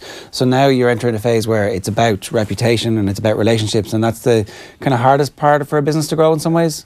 Yeah, it is. And I think like the last time we were in here chatting, I think we were working with like 35 teams, and we were in that stage as a business that we were like, we're really hoping that we can do this. And we were talking about building this technology. And now we're at the point we work with more than 150 teams globally. I think our product is in like 29 different languages. We have like people using it like in Japanese. Like it's phenomenal to see it. And we're at the point now where this is not us talking about, well, maybe this will be possible. Hopefully, if we build this technology, it will work. It's working. Like we had an NFL team that saved themselves or reduced the number of days lost by over 1,000 days last year. They had Quite a lot. 63% reduction in that sport it is. And they actually made the playoffs for the first time in 17 years. Which was phenomenal for their organisation. We had a Major League Soccer team that reduced their days lost. The Jaguars? I'm trying to work it out. It was the Bills, correct, yeah. Right. We had a Major League Soccer team who went from last in their conference to fourth and actually made the playoffs and reduced their injury profile by about 70% last year. We had a Premier League team that reduced their injuries by about 40%, a Super Rugby team that reduced them by nearly 50%. Like, it's happening all over the globe in multiples of sports now. Like, it's pretty amazing. And I think for us, the next step is even more exciting. Like we've just released some really cool technology linking this data back with performance outcomes. So the holy grail for all of us in sport was not just, okay, well, can we make them healthier, but like we're hired as sports scientists or as practitioners in sport to help teams to win. Like for Leinster and all the staff in there, the only thing that counts this year, the only thing they're judged on is whether they win on Saturday. And we've always wanted to get to that point, but we wanted to bite everything off in small chunks. And now we've actually started to develop technology that takes all of the same data and then links it back with performance outcomes. So what improves passing accuracy, what improves scrum effectiveness, what improves like all of those key performance indicators for them.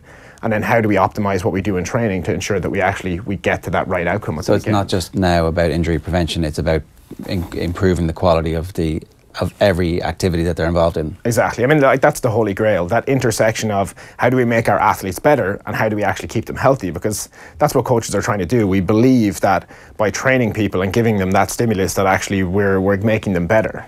But we have to do that in a safe environment, because if we break them, they can't win. And Arsenal are living proof of that. Spurs, I think, even over the last couple of years, Spurs have been so close to winning the Premier League. And then there's been a couple of key injuries that have occurred to them.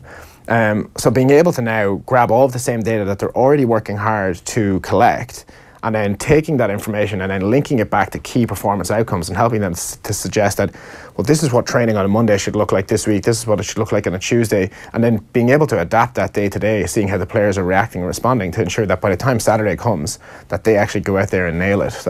It's phenomenal. There's a couple of things that kind of spring to mind there. Like when you mentioned the Bills there, I'd say last season, I don't have the figures, but last season was probably the biggest bloodbath in NFL history. They actually had a Sports Illustrated cover of all the injured players going into the postseason. And also when you mentioned the rugby, you think of Argentina in 2015 and the bloodbath that was the France game before that. Yeah. I think France is a bit of an outlier because that was just such an intense game. But with the NFL, are you seeing things there that the likes of the Carson Wentz's, the Aaron Rodgers, all those injuries could have been prevented to a certain, not all of them, obviously, but there was a section of them that it didn't need to be as bad as it turned out to be? Listen, I think the technology is proving that we can do this in any field. And we're seeing both big changes in both contact and non-contact injuries, which will shock people. So most people think, well, it's a contact-related injury, there's nothing we can do about it. But actually, there's huge amounts of science suggesting that essentially when you have increases in stress or increases in like fatigue, that you have like a decrease in peripheral vision and peripheral narrowing. You have decreases in coordination and reaction times. So when you slow all of those things down and you get into those really high-paced like scenarios, obviously your decision-making is going to be different. So we're actually seeing that through some of the insights we're developing, that actually contact injuries and non-contact injuries are actually reducing.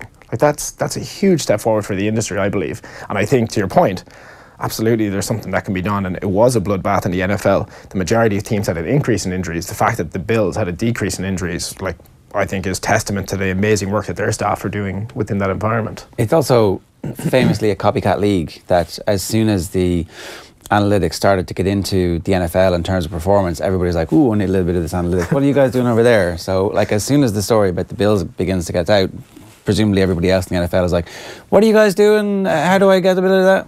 Yeah, well, we're hoping so. That's the idea. But listen, we want that to happen globally, and we don't want it just to be in the elite sports space. Like, we're seeing, you know, the potential for what we're doing is, it's not about actually understanding elite athletes, and we talked about this a little bit the last time I was here too, but it's about understanding human beings and how human beings respond.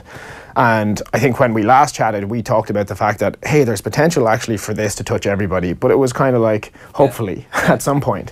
But now we're seeing, like, with the advancement in technology, and with, like, I think Apple over the last 2 years acquired an electronic medical record sharing company, and now, like, within the US anyway, you can have your medical records on your phone. So, like, you can tap into your electronic medical records. That's a really, really transformative moment within the industry, because now all of a sudden we have the same data sets that elite athletes have. Because they have, like, their doctors and physios actually documenting the information in our system. Well, now actually you have it on your personal device. That means that, okay, well, what you're collecting through your Fitbit, your Apple Watch, you know, your Jawbone, your Shine, all of this information, in exactly the same way it happens in sports, can actually be done for you and I. And I think that's a phenomenal step forward, because if you look at you know, what's happened across, like, the world of digital health over the last 10 years, Fitbit became like $1 billion company, and it basically told you how many steps you took. Yeah. Like, that's pretty embarrassing. Like, I mean, that was the same challenge we got to in professional sport, in that we started getting this GPS data, and now we had all of this, and we were like, so what? Yeah, exactly. So what? We know that they ran 5K yesterday. We know they had 200 accelerations. What does that mean? How does that impact us? But the potential within that world of digital health to help people to understand, when you open up your Map My Run or your Strava or your Runtastic, to be able to help people to understand, well, this is how I get faster. This is how I improve my 10K time. This is how I do that in a healthy way. This is how the poor night's sleep I had last night impacted me, and this is how my program should change. That is, like, for human beings, I think that is an enormous step forward, and it's something that we are really, really excited about bringing our technology to that sphere. Because it makes everybody healthier by saying, this training session you're going to do today is only 20 minutes. You don't need to do a full hour's run. Actually, if you do a full hour's run, more than likely you're going to be injured, and you won't be able to do any more training for the next 4 weeks. Yeah, or maybe it's actually that you should do more running. You know, it's not always, I think we always have this idea in our head that it's always about doing less. But actually what we're seeing with the majority of teams is that actually doing more is better, because what's happened is they've gone from the point within the industry of having a stopwatch and a whistle. So all we had was, like, time to understand how much work are people doing. Yeah. So now we have, like, 300 tools to understand what they're doing. So we see more variation, we see more outliers, and then we say, okay, well, I have more tools to make decisions with, so I'm making more decisions. So actually what's happening is we're wrapping our athletes up in cotton wool and holding them back. So actually what we're finding is that the most important thing about what we're doing is eliminate all of the data that tells us nothing, and isolate it back to the very core pieces of data that can actually help us to move forward. But, like, I just think if somebody has bought an Apple Watch, has bought a Fitbit, something like this, they've put their hands up and said, I want help. Yeah. You know, I want to be fitter, I want to be healthier, I want to lose weight. And if we don't give them the tools to do that in a safe and effective manner, or if we don't give them the tools to make sure they get to that end point, like if you do buy a Fitbit and you want to lose weight, and 3 months later you haven't lost any weight, you're going to lose your motivation. You're probably going to drop out and fall away from that. Yeah. So by giving them the tools to actually understand, well, how do I lose that weight? What do other people that are the same age as me look like? How do they train? What does that look like? How do I do that? How can I do that effectively?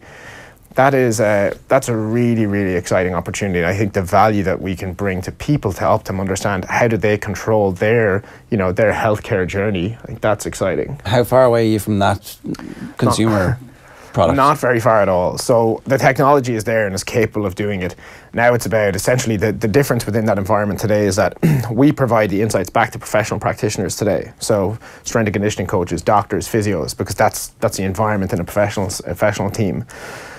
But, you know, if it's you or I, we don't have those services around us. So what we're doing at the moment essentially is building like a smart coaching layer that will actually deliver not just back, this is what the information is showing us, but actually helps us to understand, what do I do next?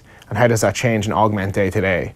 And that's some of the biggest projects we have ongoing is that right now. And we have some partners that we're working with alongside that to actually understand, well, as soon as we get this ready, how do we actually get this into millions of people's hands? Yeah. So that smart coaching layer, will that be an augmented reality thing? Will that be human beings? How would that work? So there's a couple of different ideas, right? Really cool ideas around it. So generally you can push that information back through technology, but like there's really big brands around the world that have audience just through digital health already, and they have like big endorsements and sponsorships with certain athletes that could be delivered back through like a coach that actually is like a professional athlete that you look up to. It's not actually them, but it actually looks like them actually speaking to you. So there's different methods of like engaging people through that we think are really exciting and that can be utilized to really make it feel real. Yeah. Okay. So that makes a lot of sense. That you sign up, suddenly LeBron is saying, "Well, I think you're not working enough there." Yeah, exactly. Yeah, slap you in the ass with his tail. If you want to throw the buzzer beater down,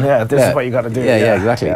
And that's a pretty revolutionary couple of years you've been through then over the last while. Yeah, it's been incredible. Listen, it's the journey so far has been pretty amazing for us as an organisation, and certainly for me as a professional. And to see the things that we thought about and talked about 10 years ago now starting to come to fruition and get into people's hands, and now actually really start to make a change, like that's amazing. I think when we chatted the last time as well, we were at the point where we were building the technology and hoping that at some point it'll get there and it'll start to do these things, and we knew it could, but we were just hoping we can get to that point as well.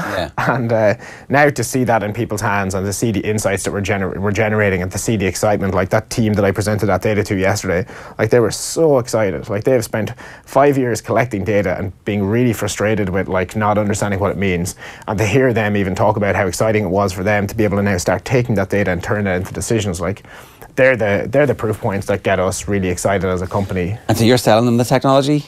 Exactly. That sits on the stuff that they're already gathering? Yeah, so we basically come in as like the layer that sits on top of all of that. So they generally still collect all of the data. We ingest most of that or all of that. We simplify their processes and automate a lot of their processes, essentially make life easier for them. And then we just help them to say, okay, these are the things that we make decisions off. And now they can spend more time with their coaches, because the whole idea of sports science as well is not that we turn into these like computer nerds that sit in a room and don't talk with our athletes. The whole concept is that we spend more time with our athletes, but the time we spend with them is incredibly efficient. Yeah, which actually speaks to your own background. So if people are unaware, you were part of the Leinster physio team.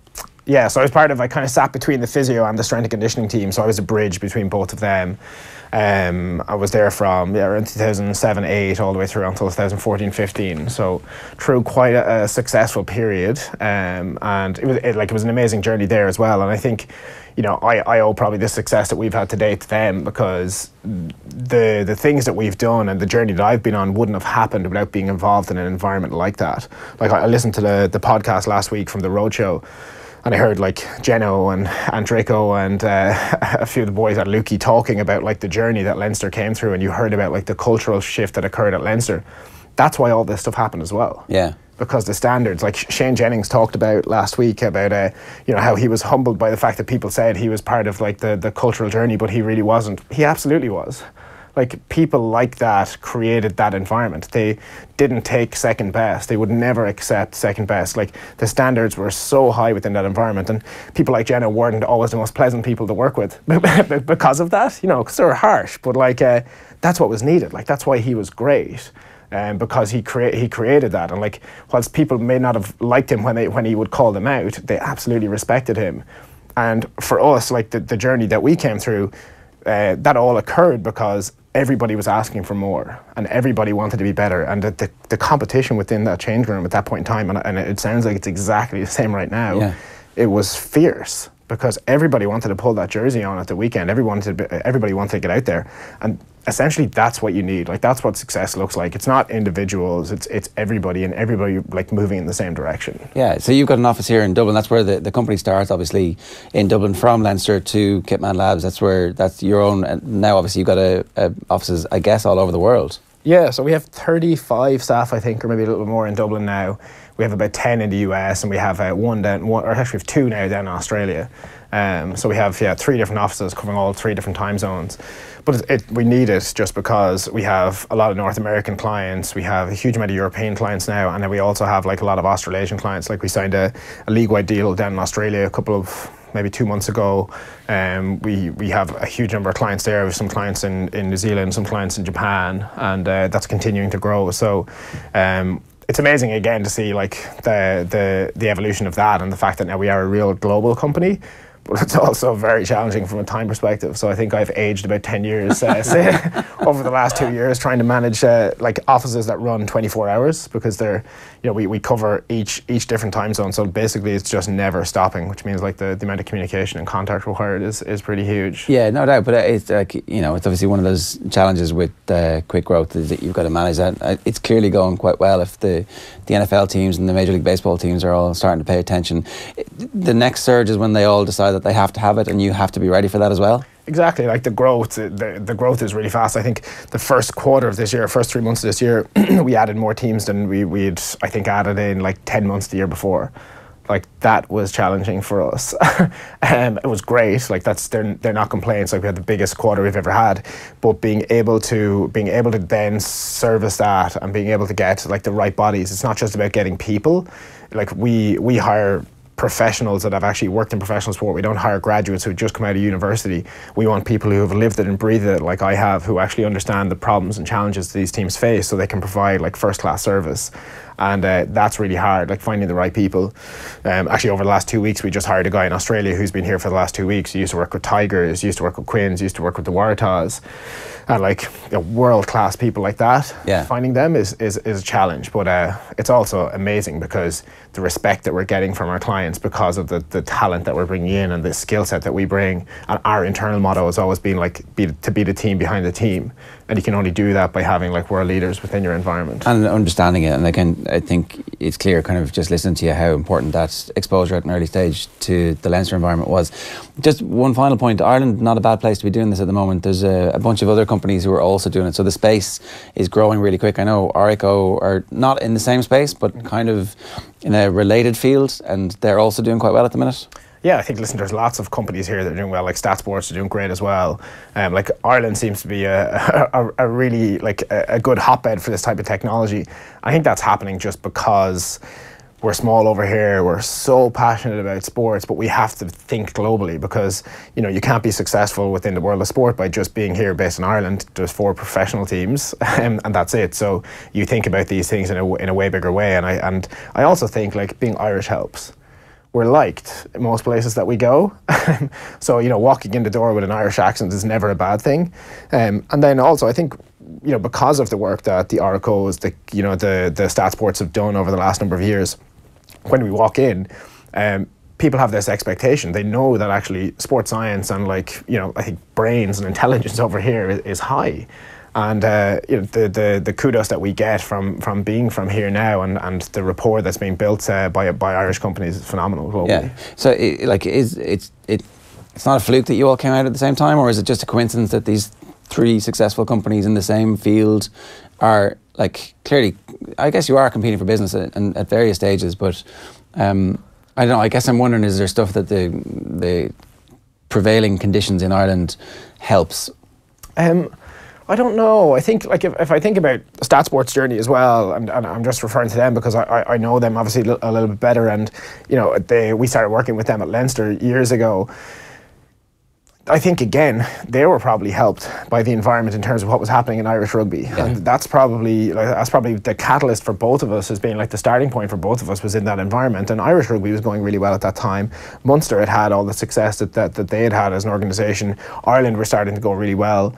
And all of the other provinces wanted that too, and there was a huge amount of effort being driven towards, like, I won't use the word marginal gains because I don't like that, but actually being smarter and trying to understand how we push forward. I think we were both lucky to be involved in that journey, and that's what's helped us to get to the point that we're at today. And I think, you know, we don't necessarily compete for business with both of those guys, but like in many cases, like we actually go in and do deals together. Like Stat Sports and us actually have like an informal partnership, and we go in and help each other out. They do an amazing job of collecting really, really high quality data of what's happening on the field, and then we do an amazing job of turning that into incredible insights for people. Maybe that's what the Irish thing is, that there's actually a kind of, we could actually benefit from working together as opposed to trying to slit each other's throats. Yeah, exactly. And also, I think their products are phenomenal. They've done a really, really great job of backing up what they're doing and validating it through research, and they're building really high quality products. And for us, we want to work with companies like that because the higher the quality of data we get into the system, the better the outputs that we can actually get and the better insights we can deliver to coaches. So like working with somebody like that is amazing for us because it's high quality information. Yeah, well, congratulations, it's great stuff, and best of luck with it, and we look forward to being able to apply it in our daily lives sooner rather than later. So do I. Could definitely do with a bit of that. Awesome. Stephen, nice to have you in again. Thanks a million. Sure. That's pretty much all we've got for you here on OTBAM this morning. Adrian and Eoin are going to be back tomorrow morning. Ron O'Gara, Kenny Cunningham, Alan Quinlan and Brendan Keeley going to talk to you ahead of a massive weekend of sport. The Keith Andrews Show is live from 12:30 here. Stephen Reid and Shane Duffy both going to be on alongside Keith, as will Eoin as well. Nathan is back on the radio from 7 o'clock tonight, when no doubt John Giles will pay tribute to the late great Arthur Fitzsimons, who was a long-standing friend of the show from his time working in Warrington House, an absolute legend of Irish football who sadly passed away yesterday at the age of 88. So from us today, good luck, see you soon. OTB AM. In association with Ayr. Get Ayr Sport free with Ayr Broadband.